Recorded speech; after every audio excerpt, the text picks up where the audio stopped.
Welcome to Hypnosis Health Info. I'm Roger Moore.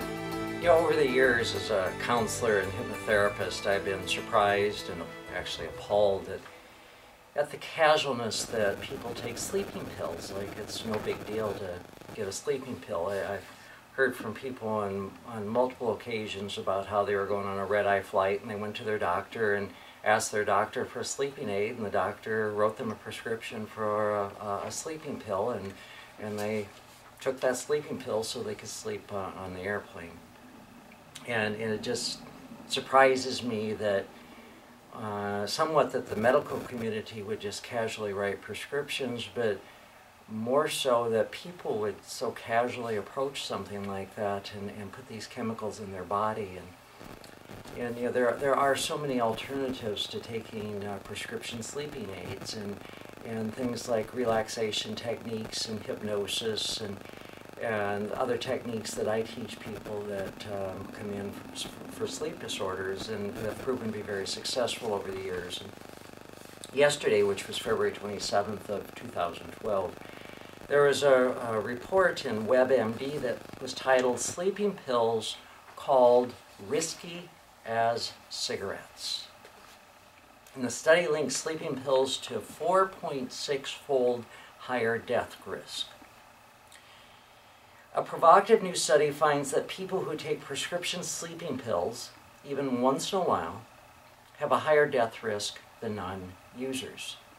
The top third of sleeping pill users had a 5.3-fold higher death risk. They also had a 35% higher risk of cancer, the study found. We are not certain, but it looks like sleeping pills could be as risky as smoking cigarettes. It looks much more dangerous to take these pills than to treat insomnia another way, study leader Daniel F. Kripke, MD, tells WebMD. The sleeping pills in questions are known as hypnotics. Interesting term. They include newer drugs such as zolpidem, the best known brand is Ambien, as well as older drugs such as temazepam, and the best known brand is Restorol. Hypnotic sleeping pills actually cause a person to fall asleep. This sets them apart from other sleeping aids such as the supplement melatonin, which promotes sleep through relaxation. Over an average of 2.5 years, the death rate for those who did not use sleeping pills was 1.2%. It was 6.1% for people with sleeping pill prescriptions. Even those prescribed 18 or fewer sleeping pills a year had a 3.6-fold higher death risk. Based on these findings, Kripke and colleagues estimate that sleeping pills are linked to 320,000 to 507,000 U.S. deaths a year. We think these sleeping pills are very dangerous. We think they cause death. We think they cause cancers, Kripke says. It's possible but not proven that reducing the use of sleeping pills would lower the U.S. death rate. Hypnotic sleeping pills affect the quality of sleep. When used too often, he says people don't feel as restored after sleeping with them. He also points out that many hypnotic sleeping pills are habit-forming. For those at risk of addiction or those with other addictions, they can be dangerous, he says, and most of these drugs increase the effects of alcohol.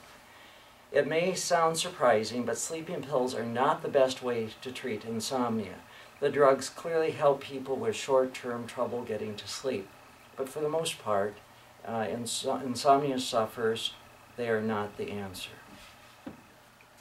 So folks, you know, if you're taking sleeping pills, I'd urge you to rethink that and go flush them down the toilet, rip up your prescriptions, stop taking them. Because there are alternatives to taking sleeping pills that are safe, that healthy, that can give you a good, deep, sound, restorative night of sleep. And one of the things first things I'd encourage you to do is go to hypnosishealthinfo.com, and up there in the orange menu bar, you'll see the word stress, and the drop-down tab there is Orange Blossom. It's my free 27-minute hypnosis relaxation MP3 download. And listen to it at least daily, or listen to it daily for at least 2 weeks. And I have a lot of folks that write me and email me and once in a while call me that tell me that, you know, they use Orange Blossom to actually fall asleep with. Whatever you do, don't drive your car while you listen to Orange Blossom. But it's actually intended for you to listen to during the daytime when you're awake. If you want to use it to sleep with, that's fine too. If it helps, great, fantastic. But I'd also urge you to look under stress in the stress category. Click on that, and you'll see a CD called Sleep, Sleep, Sleep.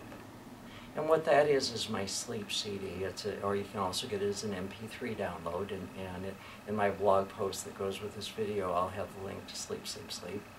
And I'd urge you to get Sleep, Sleep, Sleep. And it's intended for you to fall asleep with.